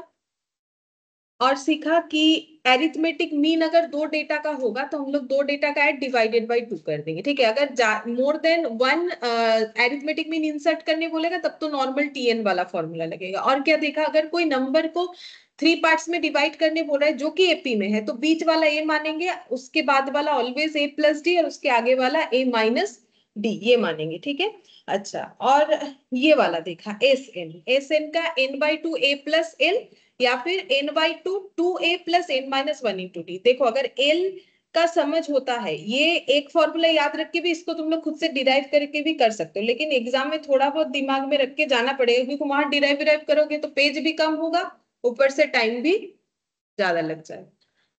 अच्छा, अब देखो, हम देते हैं कि एग्जाम्पल, तुम लोग मुझे इसका एस बताना, ठीक है। जैसे कि 6, 10, 14, 18 डॉट डॉट, ये डॉट डॉट दे दिया और लिखा मैंने फाइंड एस 22, ठीक है। मतलब एस देने का मतलब ये हो गया कि हम सम पूछ रहे हैं, बताओ सम कितना होगा, कितने सारे टर्म का सम बताना है, टोटल 22। अब इसमें कौन सा फॉर्मूला लगेगा? बड़ा वाला कि छोटा वाला? बड़ा वाला। एल वाला नहीं लगेगा, क्योंकि लास्ट टर्म है कहाँ, दिया तो नहीं है, बोल रहे डॉट डॉट डॉट डॉट। तो मतलब ये जितना भी बड़ा सीरीज क्यों ना हो, इसका टोटल 22 टर्म का ऐड हमें करने के लिए बोला गया, ठीक है। तो वो करके दिखाना पड़ेगा, तो बड़ा वाला फॉर्मूला लगेगा। लगा? एस एन फॉर्मूला तो याद हो जाएगा, धीरे धीरे लिखते नहीं।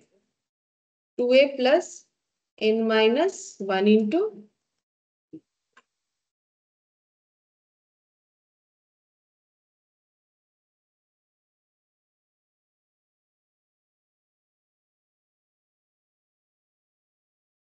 एस कितना है? 22। तो एन कितना? 22/2। ए कितना है? 6। और डी बताओ तुम लोग, डी कितना?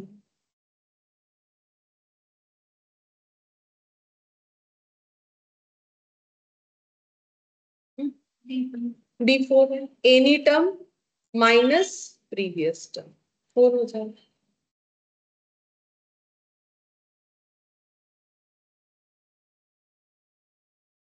तो 22 माइनस 1, 20, 20 इंटू 4 80, हाँ 105। 11 इंटू 2 और 9, 92। अब 11 इंटू 92 देख लो कितना होगा, उतना ही आएगा जितना बोल रहे हो। वन, मेरा अलग कैसे, 92 नहीं होगा ना। ओ ये 21 हो रहा है, तो 21 इंटू 4, मैंने 20 इंटू 4 कर दिया, इसी वजह से गलत आ। 84 प्लस 12 इंटू 11, 1056। अच्छा ये मैंने थोड़ा सा गलत लिख दिया।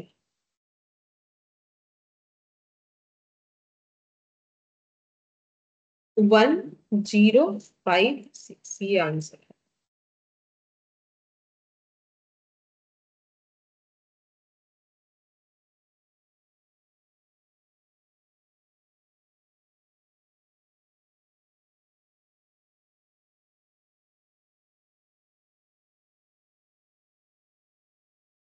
इसको भी कैलकुलेटर में किया जा सकता है, मतलब मेमोरी प्लस करके करना पड़ेगा, ऐसे हो जाएगा। ये देखो 6 और 10 में गैप कितने का है, 4 का है, तो ये हो गया देखो कितना 10। लेकिन इसको m प्लस करके मेमोरी रिकॉल करोगे तो 1056 दिखाएगा, लेकिन 22 टर्म्स तक काउंट करना पड़ेगा। तो कैलकुलेटर पे 22 टर्म्स तक काउंट कर सकते हो, लेकिन उसमें मुझे लगता है उससे जल्दी इसमें होगा, क्योंकि 22 टर्म्स तक काउंट करने में थोड़ा तो टाइम लग जाएगा। ठीक है, ऐसे होगा। जैसे हम 4 टर्म का करके दिखा सकते हैं, जैसे देखो 6 प्लस 10 प्लस 14 प्लस 18। मान लो अगर 4 टर्म का एडिशन बोलेगा कितना होगा, 48 होना चाहिए। अब इसको अप्लाई करके देखते कैलकुलेटर पे कैसे 48 आता है। तो जैसे कि देखो,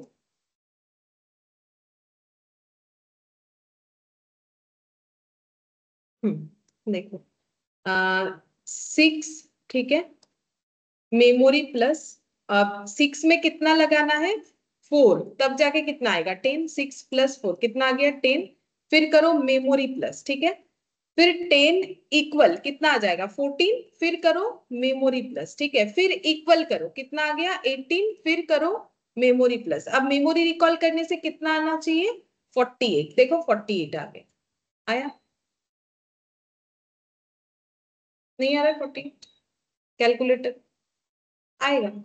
ऐसे करना है, पहले 6 लिखना है कैलकुलेटर पे, देखो हम जो बोल रहे हैं उसके हिसाब से करो, होगा पहले 6 लिखो कैलकुलेटर पे, फिर उसको करो मेमोरी प्लस। क्यों, लॉजिक है ना, 6 में ऐड करेंगे ना दूसरा वाला, तो 6 को मेमोरी प्लस करो, फिर सिंपल प्लस 4 दबाओ। क्यों, क्योंकि नेक्स्ट टर्म आया 10, उसको क्या करोगे फिर से मेमोरी प्लस, फिर इक्वल दबाओ 14 आना चाहिए, फिर उसको करो मेमोरी प्लस, फिर इक्वल दबाओ कितना आ रहा है 18, फिर उसको करो मेमोरी प्लस। अब क्योंकि हम 4 का ही दिखा रहे हैं, तो मेमोरी रिकॉल लगाओ तो 48 आना चाहिए, क्योंकि ओरिजिनली वो ऐड करने से 48 आए, 48 आए। या फिर तुम लोग का अगर जीटी है तो उसमें भी बनेगा, जीटी से भी होता है, आ रहा है 48, तो उसमें भी होगा। तो इसमें कैलकुलेटर में अगर हाथ सेट है, इसको करने का ही जरूरत नहीं है। इस 22 वैसे करके अगर कर लोगे 22 टर्म्स तक, अगर हाथ स्पीड में, हाँ देखो 1056 आ जाए, कितना जल्दी होगा। लेकिन उसके लिए स्पीड जो है और कॉन्फिडेंस भी रहना चाहिए कि हम जो कर रहे हैं कैलकुलेटर पे वो सही हो रहा है कि नहीं। अगर गलत सलत करके आगे तब तो लिखना ही ठीक है, ठीक है। अच्छा ये भी बनेगा कैलकुलेटर पे आराम से। अच्छा अब देखो हम लोग एक्सरसाइज का क्वेश्चन करते हैं, एक्सरसाइज 6A।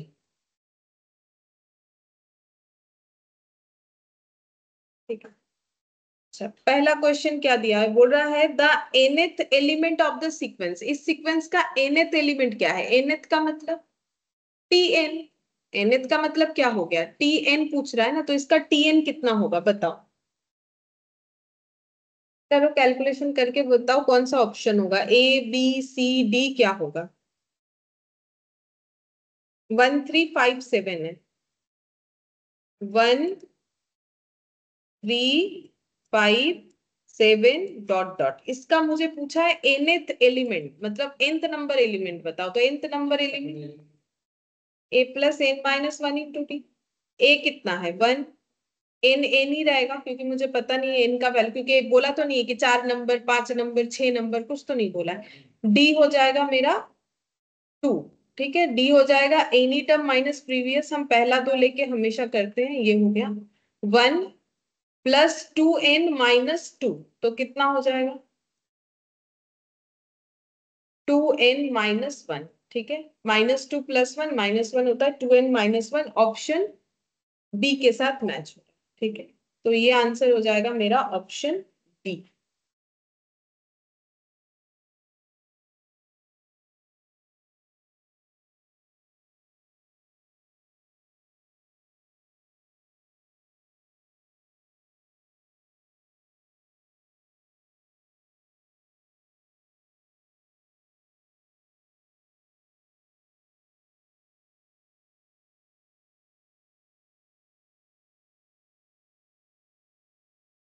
तो nth एलिमेंट का मतलब वही nth नंबर टर्म का वैल्यू कितना है, तो अब जो डेटा था उसके हिसाब से हम लोगों ने वैल्यू निकाली। अच्छा, अब नेक्स्ट बोला है nth element of the sequence, इस सीक्वेंस का nth एलिमेंट बोला है। तो पहले मुझे जस्ट इतना बताओ कि ये एपी में है कि भी नहीं है, क्योंकि हम लोगों ने तो एपी का ही टीएन सीखा है, बाकी तो सीखा ही नहीं है। ये एपी है क्या, ये एपी में है? तुम लोग बता सकते हो? दिखाते हैं एक सेकेंड। हाँ ये देखो, ये वाला, ये जो दिख रहा है इसके ऊपर पूछा है ना क्वेश्चन, क्या ये एपी है कि नहीं है? ये जीपी है, देखो इंटू 2 करने से माइनस, हाँ -2 करेंगे तो 2 हो गया, फिर इसमें -2 मल्टीप्लाई करोगे 4 हो गया, फिर इसमें -2 मल्टीप्लाई करोगे 8 हो गया। मतलब ये जीपी का क्वेश्चन दे दिया। तो जीपी का टीएन तो मैंने अभी सिखाया नहीं है, इसलिए इस क्वेश्चन को हम लोग बाद में करेंगे। तो क्वेश्चन तो हम लोग करेंगे जब जीपी करेंगे।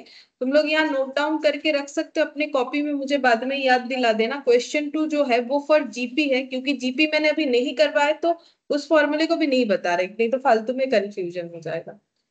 अब हम लोग थर्ड नंबर पे जाते हैं, क्वेश्चन नंबर 3।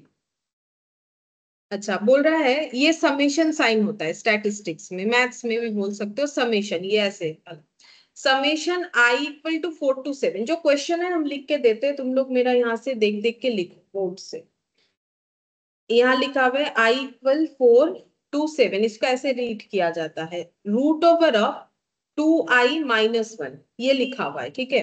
क्वेश्चन ये दिया हुआ है, इसको रीड करते हैं समेशन ऑफ, समेशन किस चीज का करना है, ऐसे समेशन करना है जहां पर i का वैल्यू 4 से लेके 7 तक जाएगा। मतलब कितना कितना, 4 5 6 और 7, ठीक है। 4 5 6 7। तो इस यहाँ पर बोला है अगर √2i - 1 है, इसको हम लोग कैसे लिख सकते हैं, ठीक है। तो इसको कैसे लिखोगे, तो ये जो वैल्यू है इसको मुझे इसका सम करना है, ठीक है। जैसे मान लो अगर समेशन ऐसे 2x है ना, और मान लो x = 1 से यहाँ पर मान लो 4 तक है, मतलब 2 × 1, उसके बाद मतलब x का वैल्यू एक बार 1 होगा, एक बार 2 होगा, एक बार 3 होगा, एक बार 4 होगा। सेम तरीके से i का वैल्यू एक बार 1 होगा, तो आंसर आएगा 2 × 1 - i, ठीक है। अब समेशन बोला है, मतलब जो भी वैल्यूज है वो लगातार ऐड होते जाएंगे, समेशन का मतलब फिर ऐड होगा।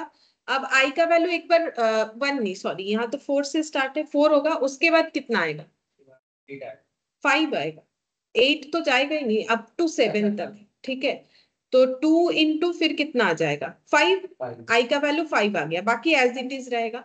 समेशन तो ऐड होगा, फिर आई का वैल्यू कितना जाएगा 6, ठीक है।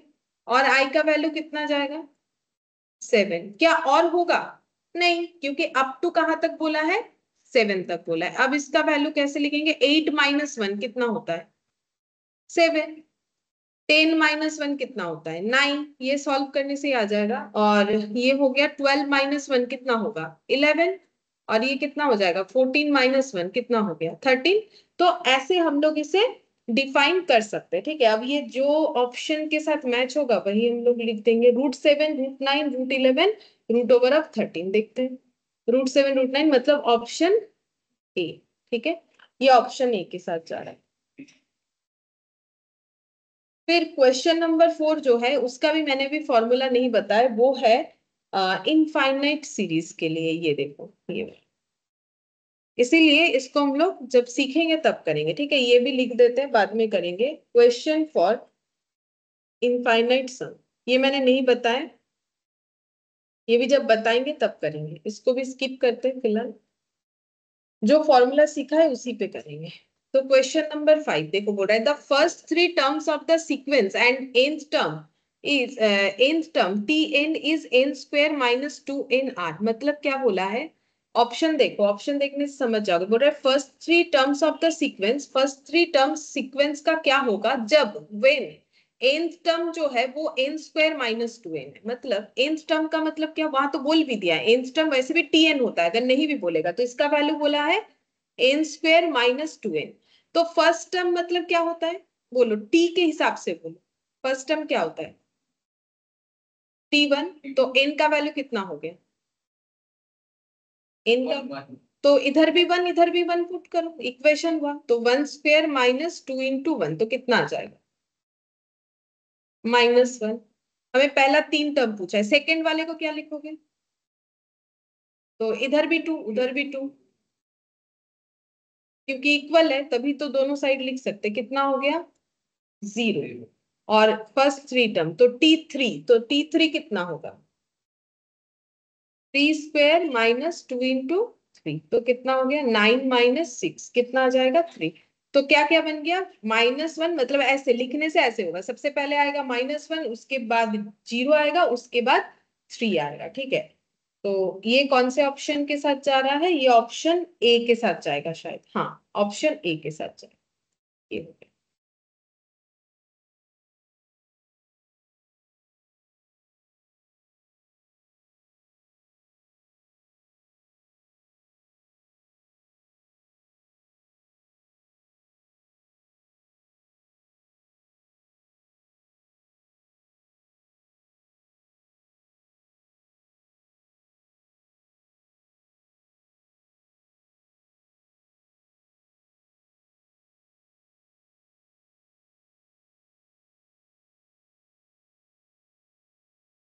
अच्छा, अब नेक्स्ट वाला देखो, क्वेश्चन नंबर 6, ये शायद तुम लोग ट्राई कर सकते हो। देखो बोल रहा है विच term of the progression -1 -3 -5 dot dot is -39। ऐसा मैंने एग्जाम्पल में आज ही करवाया कि ये जो प्रोग्रेशन है यहां से लेके यहां तक, इसमें ये -39 विच टर्म है, इज ये बोला है ना, तो मतलब -39 कितने नंबर टर्म है ये पूछा। ये आज मैंने जब क्वेश्चन टीएन का सिखाया उसके बाद ही ऐसा एक क्वेश्चन दिया था, 6th नंबर वाला, उसी के हिसाब से ही बनेगा। ये है सीरीज -1 -3 -5 और फिर ऐसे डॉट डॉट करके है -39। पूछा है कि -39 कितना नंबर टर्म है, तो मैंने बोला था एज्यूम कर लो, लेट tn इक्वल टू -39। अब आगे का बताया हुआ है, करके देखो। निकालना क्या है, आंसर में n निकालना है, n कितना नंबर टर्म है n। देखो ऑप्शन से भी समझ में आता है, ऑप्शन रहता है तो ये एक एडवांटेज होता है कि हमें निकालना क्या, अगर ना समझ में आए कम से कम ऑप्शन देख के तो समझ जाओगे कि क्या निकालने के लिए बोल रहा है।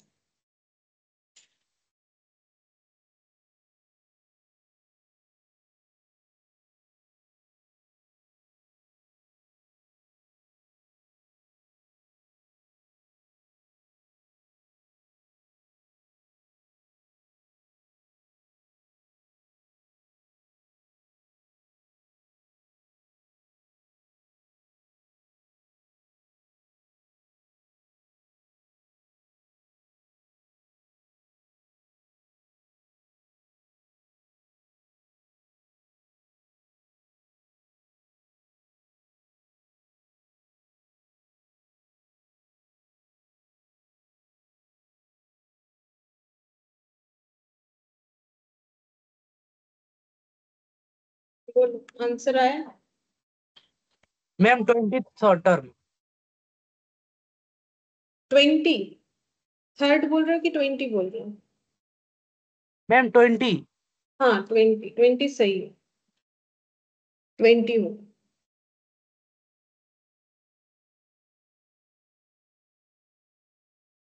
तो tn है -39, ठीक है, a कितना है -1 है, n नहीं पता वही निकालना पड़ेगा, d निकाल लो, एनी टर्म माइनस प्रीवियस, यहाँ पर माइनस प्लस का गलत करोगे तो फिर आंसर नहीं आएगा, ठीक है। Any term minus previous term, तो -3 + 1 मतलब -2 हो गया। -39, ये -1 को इधर लेके आ जाएंगे, ये मल्टीप्लाई कर देते, -2n + 2, तो ये हो गया 38 - 2 -2n, तो -40 -2n, तो n, बाकी तो देखो कैलकुलेशन है, अपने हिसाब से कर सकते हो तुम। ये लिख लिया तो बाकी तो अपने हिसाब से कैलकुलेशन हो जाएगा। माइनस माइनस दोनों साइड से कैंसिल, तो आंसर हम लोग का आ जाता है 20। ठीक है, तो इसका मतलब ये जो 39 है, -39, ये कितना नंबर टर्म है? 20th number term. ये भी कैलकुलेटर पे हो जाता है, लेकिन वही हाथ सेट होना चाहिए। जैसे 1 लिख के इधर माइनस लिखना पड़ेगा, तब -1 आएगा। -1 में कितना लगा रहे हो? -2, तो देखो कितना आ गया, -3। सेकेंड, फोर्थ, सेकेंड, थर्ड, 4, 5, 6, 7, 8, 9, 10, 11, 12, 13, 14, 15, 16, 17, 18, 19, देखो 20 में आ गया। ये भी कर सकते हो, लेकिन हाँ कैसे? -1 लिखना चाहिए कैलकुलेटर पे, 1 लिखा, फिर ये प्लस माइनस वाला यूज किया, तो वो -1 बन जाएगा।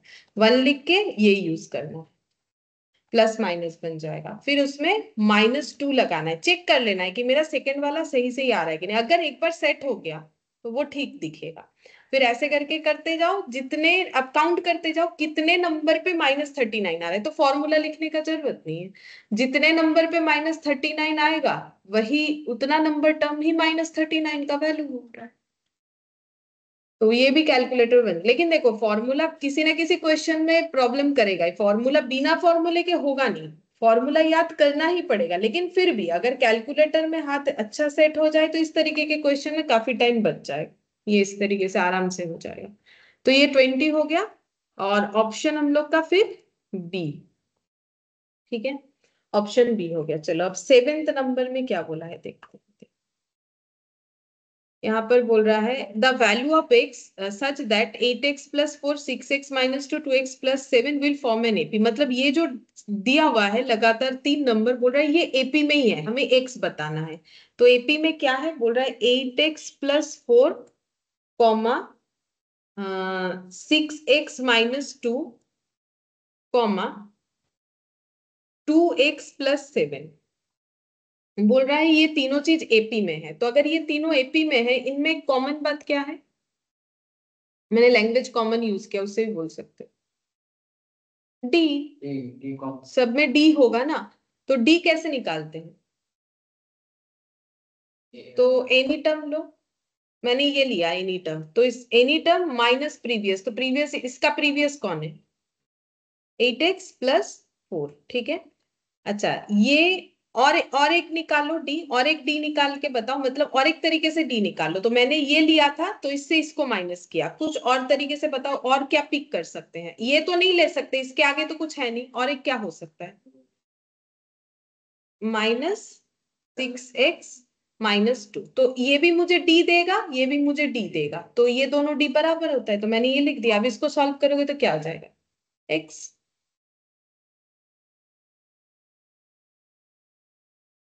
2x + 7 - 6x माइनस माइनस में +2, बस प्लस माइनस तुम लोग देखो ध्यान से।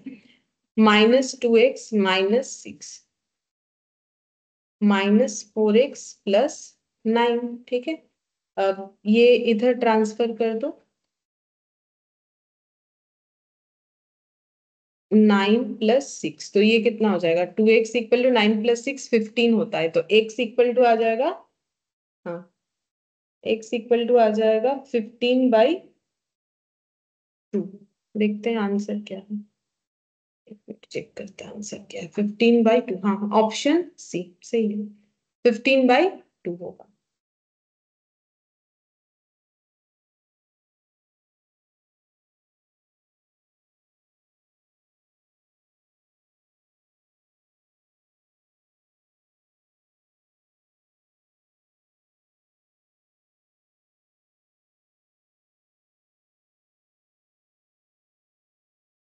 अच्छा 8th नंबर वाला देखो, ये थोड़ा सा समझने वाला है। बोल रहा है the mth term of an AP is n, मतलब mth टर्म को कैसे लिखोगे, मतलब अगर हम लोग डिनोट करना चाहे तो उसे कैसे लिखेंगे? tn। nth टर्म अगर tn होता है तो mth टर्म क्या होगा? हाँ, तो tm का वैल्यू बताया है, कितना बताया? n। ठीक है, अच्छा, और क्या बोला है? एंड nth टर्म, तो इसको क्या बोलते हैं? tn। nth टर्म जो है उसका वैल्यू कितना बताया? Is m। ये बता ही दिया है वैल्यू, ठीक है, इज m। मतलब थोड़ा उल्टा दिया है, mth टर्म का वैल्यू n है, nth टर्म का वैल्यू m है। अब बोल रहा है rth टर्म कितना होगा, बोल रहा है कि बताओ फिर tr का वैल्यू कितना होगा, ये है क्वेश्चन, ठीक है। तो देखो, थोड़ा सा कैलकुलेशन डिफिकल्ट है लेकिन आसानी से हो जाता है, अगर कंसंट्रेशन रखोगे तो समझ में बिल्कुल आएगा। देखो, जैसे हम लोग को पता है mth टर्म, ठीक है, ये mth टर्म दिया हुआ है, ठीक है, mth टर्म के ऊपर हम कैलकुलेट करें तो मुझे क्वेश्चन में जो भी दिया हो, मेरा मेन फॉर्मूला क्या है ये बताओ। टर्म वाला फॉर्मूला क्या है? tn से बनता है, तो हम इसको tn ही लिखेंगे। tn इक्वल टू क्या होता है? a plus n minus 1 into d. अब मुझे बताओ कि जब हम mth टर्म के लिए कैलकुलेशन करें, मतलब हम ये वाले पोर्शन के लिए बता रहे, tn के जगह मुझे कितना लिखना चाहिए? m लिखेंगे, क्यों? क्योंकि अगर मुझे बोल देता सेकेंड टर्म तो tn के जगह क्या लिखते? t2 लिखते। अगर तुम लोग को बोल देता फिफ्थ टर्म तो tn के जगह क्या लिखते? t5 लिखते। वही, ठीक है। अब a प्लस, अब ये n को भी तो रिप्लेस करोगे कितने से? m से, ठीक है, ये बन गया। अच्छा, अब ये इतना तक ही रहने दो, अब इधर का देखते हैं। अच्छा, इसका भी वैल्यू तो हमें पता था, tn का वैल्यू भी तो पता था, बोलो, और एक लाइन लिखेंगे n, और एक लाइन चलेगा इस पे, ठीक है। सेम तरीके से इधर का भी रेडी करेंगे। ये कितने नंबर टर्म के लिए है? nth टर्म, ठीक है। अच्छा, इसमें क्या होता है, फॉर्मूला बताओ पहले। tn equal to a plus n minus 1 into D, ये इन जनरल फॉर्मूला है। अब मेरा यहाँ पर दिया हुआ भी क्या है? tn ही दिया हुआ है, तो हम उसको फिर से रिपीट करके लिख रहे हैं ताकि तुम लोग का कोई कंफ्यूजन ना हो, और यहाँ पर n ही रहेगा और dd ही रहेगा। ये मतलब थोड़ा ऐसे सिली सिली हो गया लिखना, मतलब ये लिख के फायदा क्या है, लेकिन चलो हम लोग इसको रिप्लेस करते हैं। tn को किससे रिप्लेस करेंगे? m। बाकी तो कुछ भी चेंज नहीं होगा। यहाँ पर n माइनस 1 इंटू डी, क्योंकि m इज द वैल्यू, यहाँ टर्म में मत लिख दो, टर्म तो यहाँ देख के होता है, ये देखो, ठीक है। तो यहाँ पर हम लोगों का ये m हो गया, ये n जैसा था वैसा रहेगा, ये वैल्यू हो गया। अच्छा, अब नेक्स्ट पे जाते हैं। टी आर निकालना है, ठीक है, rth टर्म, तो rth टर्म को कैसे लिखो? rth टर्म पहले नॉर्मल फॉर्मूला लिख लेते हैं, जो tn होता है a plus n minus 1 into d. अब इसी फॉर्मूले के बेसिस पे ही तो हमें पुट करना है, तो पुट करेंगे tn, सॉरी, tn की जगह कितना लिखेंगे? tr। a प्लस n की जगह क्या लिखेंगे? r minus 1 into d. अब tr का वैल्यू नहीं पता, ठीक है, इसको आगे नहीं लिख सकते, मुझे यही निकालने बोला है कि tr का वैल्यू कितना होगा, ठीक है। तो क्या हम लोग इन दोनों जो वैल्यूज है, क्या इससे हम लोग, देखो हमें बोला है टीआर निकालने के लिए, अब थोड़ा सा ऑप्शन देखो, कैसा ऑप्शन दिया हुआ है, M plus N plus R, M N plus M minus 2 are.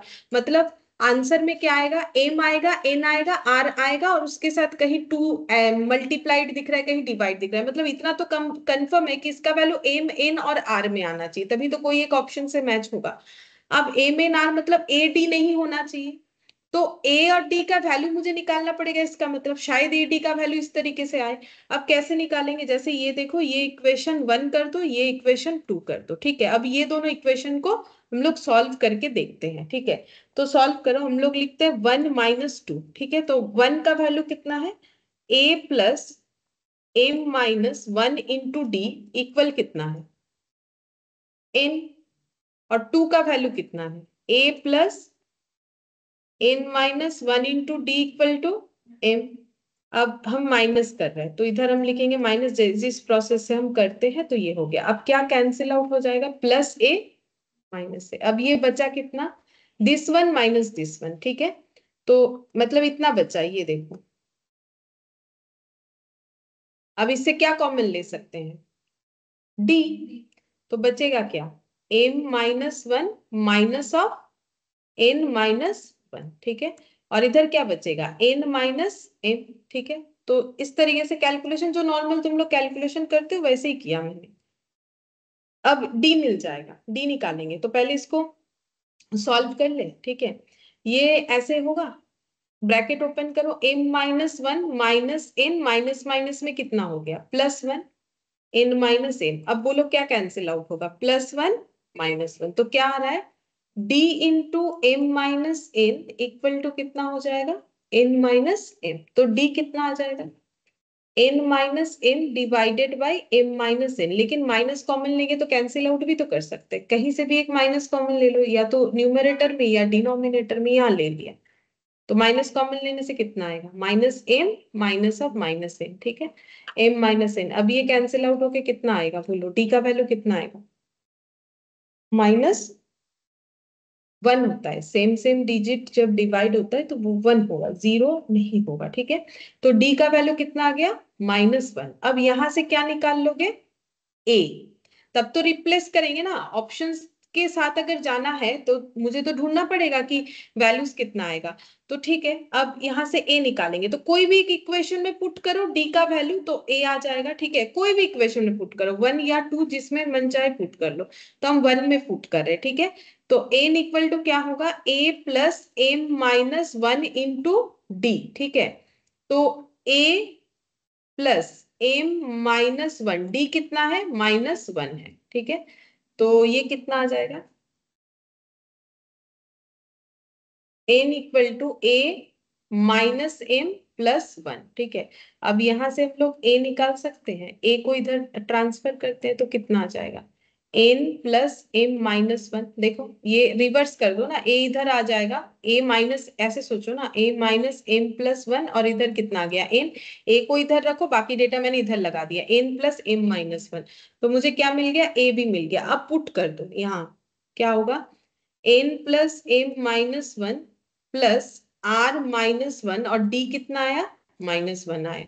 अब इसको स्प्लिट कर लेते हैं, ब्रैकेट ओपन कर लेते हैं। ये देखो माइनस वन और r, minus r minus minus में प्लस वन। अब देखो कितना आएगा, ये और ये कैंसिल हो गया, कितना आया, n plus m minus r। तो देखते हैं, n plus m minus r, मतलब ऑप्शन डी, ठीक है।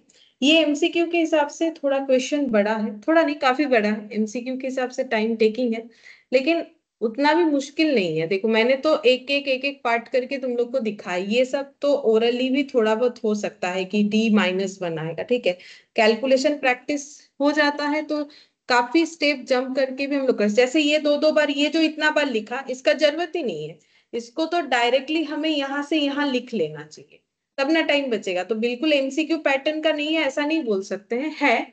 अभी मैंने इतना सारा चीज लिखा है एक के बाद एक, तो थोड़ा ज्यादा टाइम लग रहा है, नहीं तो इससे कम टाइम में बनेगा। अच्छा, अब देखो नेक्स्ट यहाँ पर क्या बोला है, the number of terms of the series will amount to 155 बोल रहा है। The number of term of the series, इस सीरीज का बात हो रहा है, मतलब देखो प्लस दिया हुआ है ना, तो समझ में आ रहा है सीक्वेंस को हमें ऐड करना है।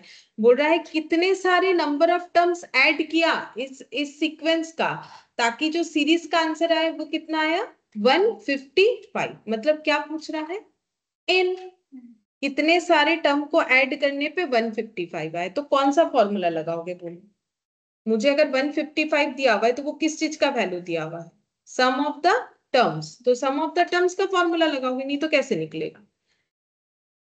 तो सम ऑफ द टर्म का फॉर्मूले की यहाँ पर एसएन मुझे बता रखा है कितना, 155।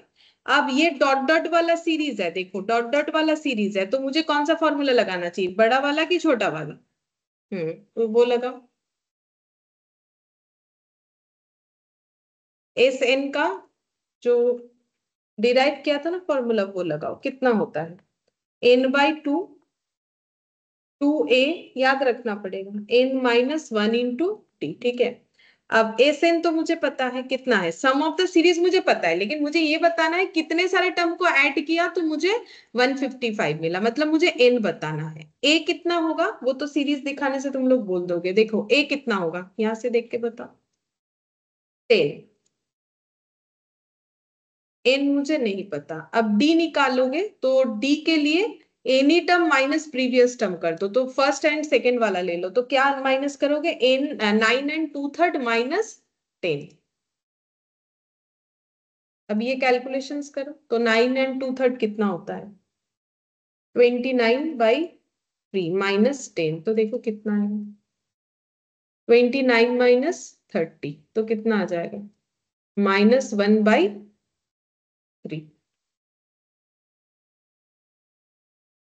155। अब देखो कितना आया, 20।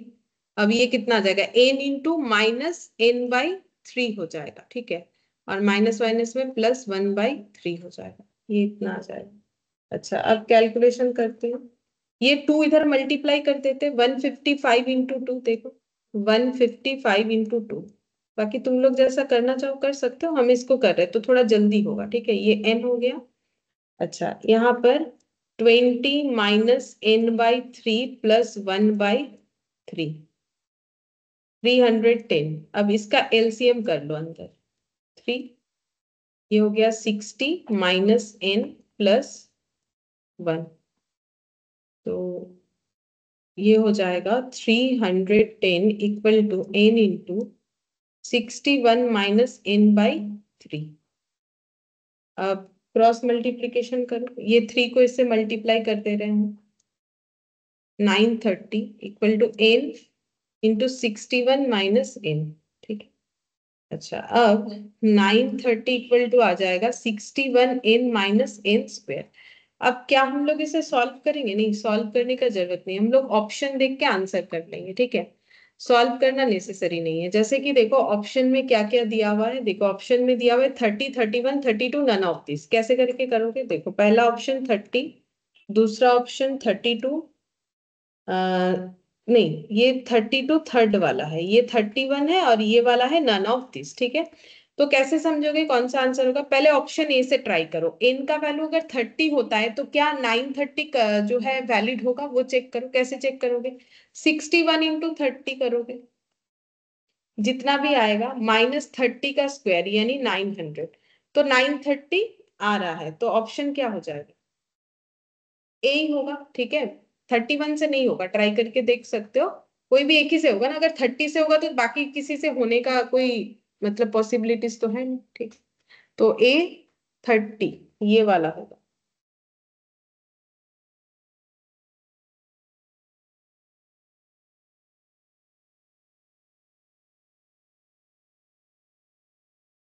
चेक करके सिर्फ देखना है कि इससे वैलिड हो रहा है कि नहीं, अगर हुआ तो फिर आंसर वही आ जाएगा। अगर तुम लोग चाहो तो यहाँ पर भी उसे चेक करके देख सकते हो, इस जगह पे भी, इस जगह पे भी देख सकते हो, एन के कौन से वैल्यू से, इतना नहीं भी करोगे चलेगा, एन ये लिख लिया, ठीक है, इसको थोड़ा अरेंज कर लिया, यहाँ पर भी पुट करके देख सकते हो, यहाँ पर भी जो है ऑप्शन से ट्राई करके देख सकते हो, इस स्टेज पे भी, या फिर इस स्टेज पे भी। ये स्टेज पे करोगे तो थोड़ा छोटा सा होगा, यहाँ करोगे तो बात बराबर है, वही कैलकुलेशन बड़ा होगा, 30 से कैलकुलेशन बड़ा हो जाएगा।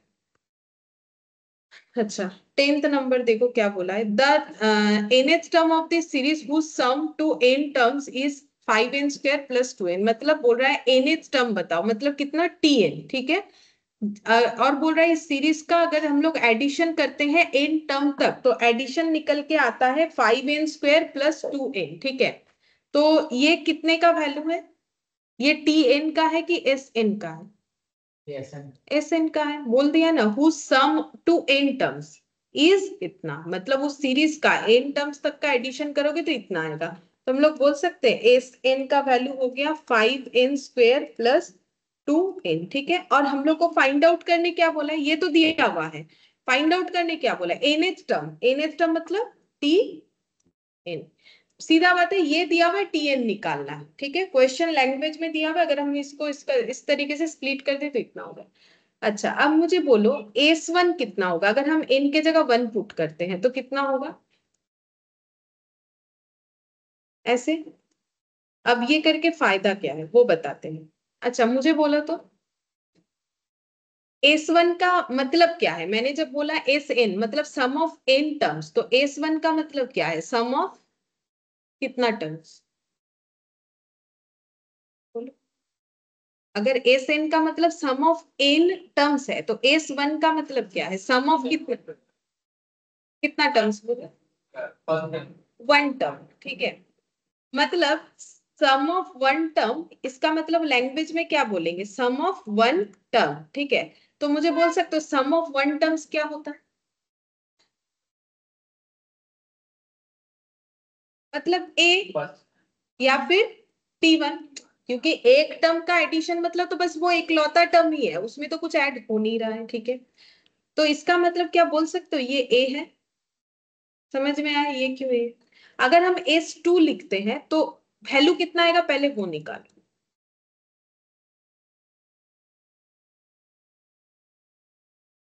20 प्लस 4 कितना आ गया? 24।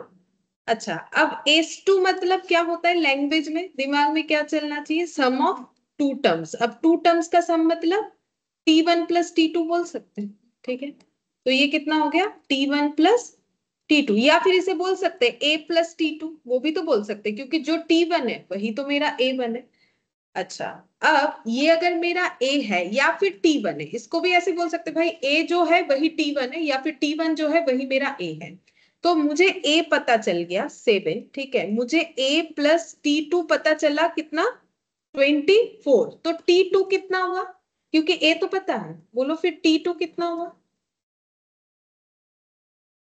ये जो आया ना T one plus T two, वही तो मेरा कितना आया? 24। सम ऑफ टू टर्म्स मेरा 24 आया, तो सम ऑफ टू टर्म्स मतलब T one plus T two, या फिर हम बोल सकते हैं ना भाई टी वन जो है वही तो मेरा ए है, तो टी टू कितना होगा? 17 आ रहा है, ठीक है। 24 माइनस 17, ठीक है। अच्छा, अब टी टू का फॉर्मूला ऐसा नहीं होगा A plus two minus one into D? होगा कि नहीं होगा? तो यहां मैंने लिख दिया 17। ए का वैल्यू कितना है? पहले ही निकल गया था 7, और ये डी, तो यहां से डी निकल जाएगा। बोलो डी कितना आएगा? डी 10 आया, तो टी एन निकल जाएगा। टी एन क्या होता है? ए प्लस कितना होता है? N minus one into D. बोलो ए कितना है? हाँ, नहीं, टी एन निकालना है ना मुझे, लास्ट सीरीज निकालना है। हाँ, तो बोलो टी एन कितना होगा? ये एन तो मुझे नहीं पता, तो एन माइनस वन, डी कितना? 10। तो टी एन ऐसे निकलेगा 7 + 10n - 10। तो अब इसको सॉल्व करना पड़ेगा। 10n - 3, तो टी एन मेरा कितना हो जाएगा? 10n - 3, जो कि हम दिखा देंगे अभी, ऑप्शन सी के साथ मैच हो रहा है। तो एन अगर नहीं पता है तो कैसे निकालेंगे? अगर एन बोल देता इतना नंबर तुम लोग निकाल लेते। तो यहां से अभी हमें एक चीज समझने को मिला कि सम ऑफ एस वन का मतलब sum of one term, S two का मतलब सम ऑफ टू टर्म्स। ये तो हम लोगों ने पहले भी सीखा था, लेकिन इसको अगर लिख के करते हैं तो ये कुछ ऐसा दिखता है, ठीक है। एस वन मतलब ए मतलब टी वन, ठीक है। एस टू मतलब T one plus T two, इस तरीके से जाएगा, ठीक है। एस थ्री मतलब फिर कितना हो जाएगा? T one T two T three, ऐसे करके डॉट डॉट करके, ठीक है।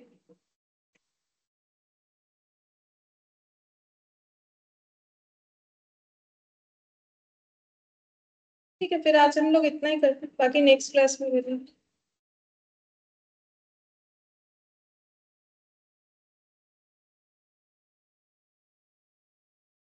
Bye ma'am. बाय।